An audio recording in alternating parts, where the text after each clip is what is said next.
أعوذ بالله من الشيطان الرجيم. ما لكم لا ترجون لله وقارا وقد خلقكم أطوارا ألم تروا كيف خلق الله 7 سماوات طباقا وجعل القمر فيهن نورا وجعل الشمس سراجا والله أنبتكم من الأرض نباتا ثم يعيدكم فيها ويخرجكم إخراجا والله جعل لكم الأرض بساطا لتسلكوا منها سبلا فجاجا.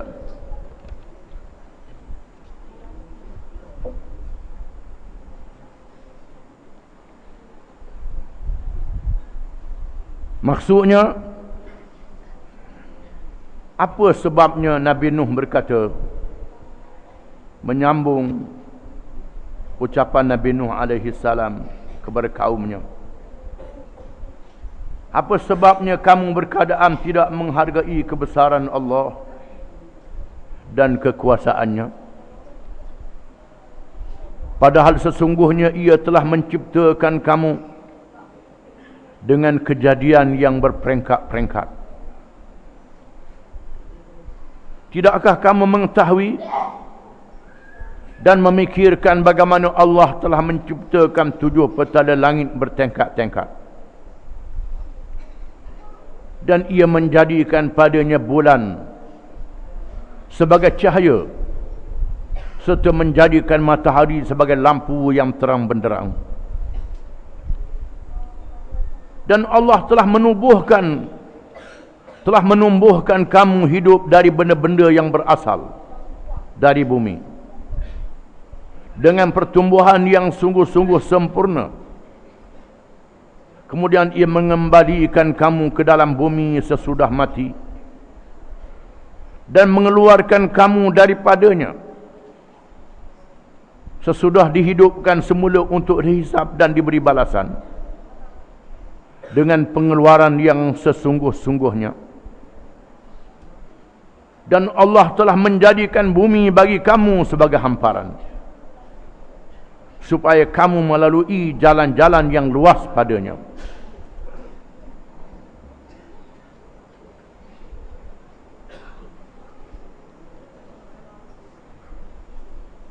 Kita sambung ucapan Nabi Nuh alaihi salam kepada kaumnya dengan mengemukakan hujah-hujah yang kuat menggunakan akal dan supaya menggunakan panca indera, melihat diri sendiri dan melihat alam sekeliling, yang menjadi tanda wujudnya Allah, tanda kekuasaan dan segala sifat-sifat kesempurnaan bagi Allah Subhanahu wa taala. Ma lakum la tarjuna lillahi waqara. Apalah kamu ni tidak rasa takut sedikit pun? Itu tafsirnya. La tarjuna ay la takhafuna lillah. Kamu tidak rasa takut melihat kebesaran Allah Subhanahu wa taala dan kekuasaannya. Sekiranya kamu melawan Allah Subhanahu wa taala, kamu akan menerima hukuman daripadanya. Sekiranya kamu beriman dan mentaati Allah, Allah mengurniakan kepada kamu nikmat yang melimpah ruah. Para ulama di kalangan sahabat dan tabi'in menafsirkan ayat ini dengan maksud, adakah kamu tidak rasa takut, kamu tidak mengharapkan daripada Allah sesuatu yang sangat besar sekiranya kamu beriman? Allah yang mempunyai kebesaran, sekiranya kamu beriman, kamu percaya, kamu ikut, kamu dapat kurnia yang tidak terhingga. Sebaliknya, jaga. Kalau kamu lawan Allah Ta'ala, hukuman juga tidak terhingga. Kamu tak rasa gerun ke? Tak ingat ke perkara yang boleh berlaku bila-bila masa? Wa qad khalaqakum atwara. Lihat pada diri kamu sendiri. Wa fi anfusikum afala tubsirun. Dan pada diri kamu, adakah kamu tidak melihat? Sesungguhnya dia telah menciptakan kamu mengikut peringkat-peringkat. Peringkat air mani. Campuran air mani lelaki dan perempuan, suami isteri. Menjadi darah beku. Menjadi daging. Menjadi tubuh. Dibentuk anggota-anggotanya. Tulang orat. Aliran darahnya. Dan diberi roh. Hidup, dikurniakan akal. Panca indera. Setelah dilahirkan ke dunia, bermula berbayi, kemudian jadi kanak-kanak, jadi remaja, jadi orang muda, jadi dewasa. Lepas dewasa tua, lepas tua nyanyuk. Mudah tengok ke? Di mana kedudukan kamu? Kamu ni bukannya gagah sangat, ada kuasa sangat. Tengok diri kamu. Pada diri kamu menjadi dalil, menjadi bukti adanya Tuhan yang Maha Esa, Allah Subhanahu wa taala. Alam tara kaifa khalaqallahu sab'a samawatin tibaqa? Adakah kamu tidak melihat bagaimana Allah yang tidak ada Tuhan melainkan Dia saja, yang Maha Esa, yang Maha Berkuasa, yang tidak ada bandingan dan tandingan, mencipta 7 petala langit berlapis-lapis. Masa ayat Quran ini diturunkan, tak ada lagi kecanggihan ilmu sebagaimana yang ada pada hari ini. Hari ini manusia dapat mengesan, bukan sahaja di bumi, dapat mengesan angkasa lepas. Yang terlalu nipis dapat dikesannya. Banyak lagi perkara yang tak diketahui. Ahli-ahli sains angkasa lepas mengakui langit ini ada lapisan dia.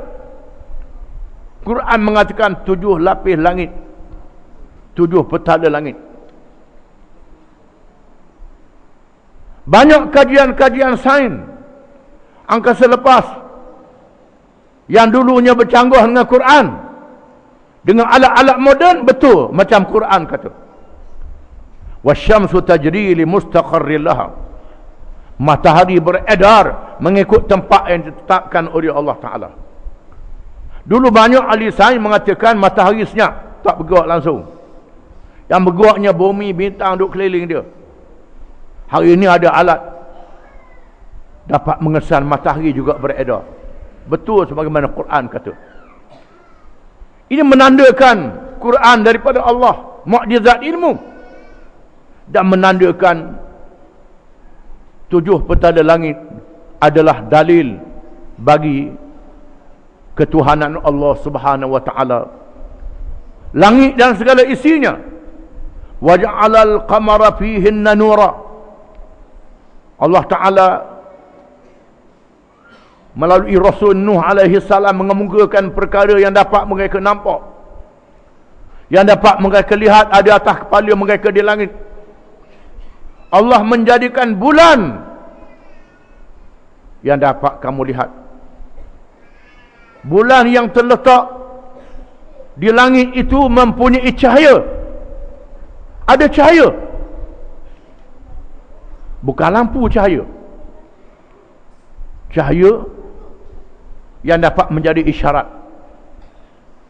Kita duduk di tepi laut ni boleh dapat isyarat. Sebagai contoh, orang tua-tua, kalau bulan besar, pasang besar. Bulan separuh jadi pasang 2. Bulan kecil, pasang besar balik. Kadang-kadang boleh buat ukuran. Masa bulan kecil, mudah hujan lebat. Kalau banjir, banjir besar. Kalau bulan besar, payah hujan lebat. Kalau banjir, banjir tak besar. Di mana pada bulan ada cahaya. Cahaya yang memberi isyarat. menunjukkan ada hubungan di antara bumi dengan langit. Bukan saja menjadi dalil kekuasaan Allah, kurnia Allah pada kita.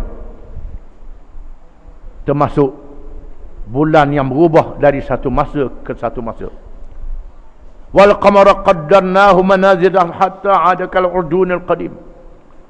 Dan bulan kami qadarkan kepadanya tempat-tempat turunnya, sehingga bulan kembali daripada bulan purnama jadi bulan sabit, macam seludang yang melengkung. Menjadi tanda kekuasaan Allah Ta'ala. Wa ja'ala syamsa siraja, dan dia menjadikan matahari sebagai lampu. Sirat, lampu yang menyuluh. Bila tubik matahari, kalau habis lampu elektrik. Kalau lampu elektrik, spotlight kalau habis, tak boleh lawan. Matahari adalah ciptaan Allah secara langsung. Lampu ni Allah Ta'ala beri ilmu sikit pada manusia. Lampu boleh ubah. Bulan dan matahari tak boleh ubah. Bulan matahari tak boleh alih, tak boleh ubah. Tak ada kuasa besar dunia yang boleh ubah bulan dan matahari. Begitulah benda yang Allah Ta'ala tetap tak boleh ubah. Halal haram tak boleh ubah. Halal haram, hukum yang dinahkan dalam Quran, Tuhan tetapkan rakaat-rakaat semayang dengan Nabi aja. Ini yang ditetapkan secara qat'iyat.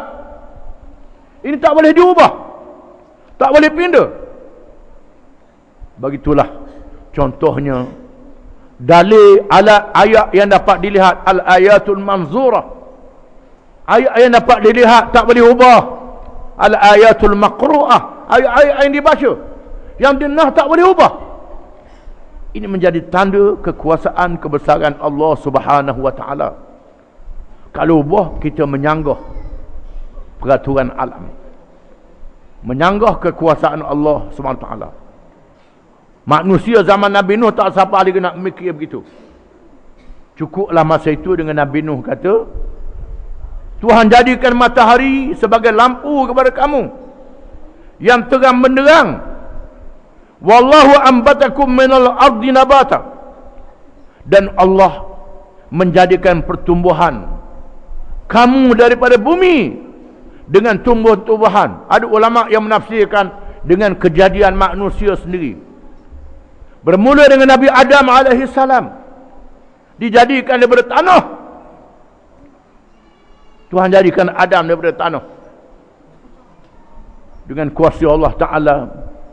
Tanah yang dibentuk itu ditiup roh, dikurniakan kehidupan, ada akal. Ini kekuasaan Allah. Dilahirkan daripadanya zuriat. Walaupun manusia selepasnya daripada mani, lelaki dan perempuan. Mani ini daripada zat-zat yang kita makan, makanan-makanan yang kita makan daripada bumi juga.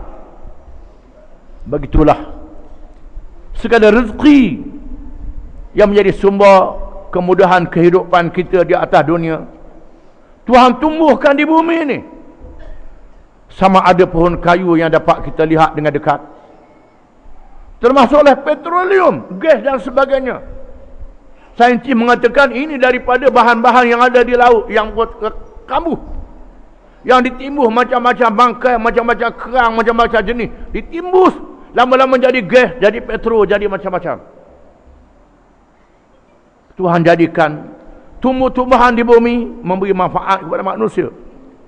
Summa yu'idukum fiha, kemudian Tuhan kembalikan kamu kepadanya. Tuhan tak jadi dengan kamu tetap mati. Mati kambuh dalam tanah. Dalam perut you pun lepas dalam tanah juga akhirnya. Kemana sekalipun, mengikut adanya, kamu dikembalikan ke dalam bumi balik bila kamu meninggal dunia. Wa yukhrijukum ikhraja, kemudian dia mengeluarkan kamu bila kamu dibangkitkan semula. Dengan berlakunya hari kiamat, dihidupkan semula. Itu kekuasaan Allah. Allah Ta'ala tunjuk bagaimana rumput yang kering, pohon kayu yang kering oleh kemarau yang panjang, kebakaran jadi abu, Dari aborigin turun hujan tumbuh balik. Turun hujan tumbuh balik. Bagaimana bangkai seekor bangkai yang mati. Daripada bangkai yang mati busuk, jadi berjuta ulat pula. Ini kekuasaan Allah. Inilah Allah yang akan menghidupkan kamu semula setelah kamu meninggal dunia. Rasul memberitahu tentang Allah, memberitahu tentang adanya hari kiamat. Ini dasar yang sama Nabi-Nabi dan Rasul-Rasul alaihi wassalatu wassalam. Daripada Nabi Adam, Nabi Nuh sehingga Nabi Muhammad SAW memberitahu tentang percaya kepada Allah dan hari akhirat. Hari kamu dibangkitkan semula, dihisap amalan kamu mengikut apa yang kamu amal daripada petunjuk Allah yang disampaikan oleh Rasul-Rasul yang dilantik oleh Allah dengan hukum syariat, akhlaknya, akidahnya dan segala-galanya. Wallahu ja'ala lakumul arda bisata. Dan Allah menciptakan untuk kamu bumi laksana hamparan. Tuhan jadikan bumi tempat kamu berpijak ni macam hamparan. Boleh buat rumah, boleh buat macam-macam. Bumi ni ligaknya, perjalanan dia. Kalau kita naik kapal terbang, laju pada kapal terbang lagi. Kalau kita pergi ke Mekah, daripada Kuala Lumpur sampai ke Jeddah 9 jam. 9 jam. Walaupun kita bertolak malam, sapanya malam juga. Kita tengok beza waktu dia tu menunjukkan lajunya perjalanan bumi ni. Tengok ada laju tu tak lekat duduk kita. Rebah jalan atas bumi. Tapi Tuhan jadikan bumi sebagai hamparan. Sebagai hamparan kepada kita. Para ulama kaji bumi mengatakan dalam perut bumi ni ada lautan api, ada lautan gas. Dalam perut bumi ada bateri rupanya Tuhan buat. Jangan duk cocoh-cocoh main. Cocoh-cocoh main meletup bateri. Jadi perut bumi macam-macam, cocoh bateri, tebuk bateri. Manusia yang merosakkan. Yang buat punah bumi sebagai hamparan. Litasluku minha subulan fijaja, supaya kamu berjalan di atas muka bumi itu melalui jalan-jalan yang luas. Jalan yang luas. Sama ada jalan di atas muka bumi, boleh buat lebuh raya. Nak luas mana sila, boleh buat lebuh raya. Nak selisih buah kereta, boleh buat. Cukup bumi Tuhan buat ni. Ada ahli-ahli ekonomi mengatakan takut bumi tak cukup, buat rancangan keluarga macam-macam. Jangan lahir ramai sangat. Dia nak tunjuk lebih pada Tuhan pula. Punah ranah habis. Tuhan dah atur semua. Bumi cukup untuk manusia. Ada kerajaan pula kedekut nak bagi tanah pada rakyat, takut dah cukup tanah. Macam dia Tuhan pula. Padahal tanah berlambak lagi, bukit buka banyak lagi. Tuhan jadikan luas. Kita yang sempitkan. Beri rumah murah. Beri rumah murah, harga mahal juga, tak apalah. Sebuah rumah 2 bilik, tak tahu anak mana, mak mana, adik-beradik, lelaki puan mana. Takut dah cukup tanah. Ini perangai uduh. Perangai jahat. Tuhan jadikan bumi ni luas, bukan saja jalan untuk tempat tinggal. Jalan dalam laut ada, jalan atas udara ada. Atas udara juga berkait dengan tarikan bumi. Tak boleh lepas pada tarikan bumi kapal terbang tu. Lepas pada tarikan bumi kita tak boleh nyawa. Dayiqan harajan ka'annama sa'adu fis sama'. Tuhan sebut dalam ayat yang lain, orang yang iman dia tahu betul macam dia naik tinggi lebih pada hak bumi, tak boleh menapah. Nabi Muhammad belajar sains mana? Di mana ilmu Nabi Muhammad belajar? Kalau naik tinggi lebih pada paras yang dibenarkan, manusia tak boleh menapah. Kapal terbang memberi isyarat, kalau tinggi sangat dia akan buat keluar gas untuk bernapas. Beritahu. Quran dah beritahu. Nabi Muhammad belajar di mana? Mekah mana ada sekolah, mana ada universiti. Menandakan Quran adalah kitab mukjizat. Tak boleh lepas pada tarikan bumi. Tuhan jadikan bumi ini jalan yang terbentang luas untuk kamu nak pergi ke mana-mana. Itu ucapan Nabi Nuh alaihi salam. yang disampaikan berkaumnya merupakan hujah-hujah supaya mereka beriman kepada Allah Ta'ala. Tetapi yang degil tetap degil juga. Hanya mereka yang Tuhan beri hidayah, yang tak sombong, yang tak takabur, Tuhan beri hidayah, dapat hidayah. Yang sombong macam iblis, iblis tu dia sombong. Bukan main iblis ni hebat. Para ulama sebut ditawan oleh malaikat, bawa ke langit, malaikat tarbiyah. Malaikat yang tarbiyah iblis ni hebat, malaikat tukang tarbiyah. Malaikat tak tahu dalam dada dia ada sifat takabur. Iblis tak dapat hidayah daripada Allah Ta'ala. Mereka yang tak dapat hidayah, mereka yang merasakan dirinya lebih pada orang, lupa pada Allah Ta'ala. Orang yang nak cari kebenaran, Tuhan beri hidayah. Di sini Tuhan tunjukkan bagaimana Nabi Nuh menerangkan kepada kaumnya supaya beriman kepada Allah. Tetapi yang degil tetap degil juga. Walaupun mereka tengok Nabi Nuh ni daripada dilahirkan ke dunia. Hak tua-tua tu tengok Nabi Nuh dilahirkan ke dunia daripada kanak-kanak sampai dilantik menjadi rasul. Belum jadi rasul tu benar, amanah, akhlak mulia, cerdik. Mereka tengok dengan mata mereka. Kemudian diwahyukan. Nabi Nuh menyampaikan ucapan dia dengan bijak. Dengan bijak. Ucapan Nabi Nuh ni pula hebat. Macam tahu sains teknologi, mana tahu angka selepas. Masa tu mana ada teropong, ada apa. Menandakan Nabi yang dilantik oleh Allah mengajak manusia beriman kepada Allah, melihat dalil-dalil pada diri sendiri, pada kejadian langit dan bumi, sehingga beriman kepada Allah. Tujuannya orang beriman kepada Allah, tunjuk dalil-dalil, dalil-dalil yang mudah, jangan tunjuk dalil yang payah. Mengaji tauhid tak faham tauhid, siapa tua tak faham ubang, mengaji dah tinggi, banyak kitab mengaji. Mengaji akidah tak faham. Ini kerana kita menyampaikan ilmu akidah dengan cara yang mudah. Tengok Nabi Nuh menyampaikan syarahan dia supaya orang percaya pada Tuhan. Mudah je. Tengok pada diri sendiri kejadianmu, tengok pada langit dan bumi. Ini dalil untuk percaya pada Allah Ta'ala. Kita ni main tanjizi qadim, tanjizi hadis, saluhi qadim, salih hadim, nak tanpa tak tahu. Akhirnya tak kenal Tuhan. Jadi punah habis. Wallahu a'lam.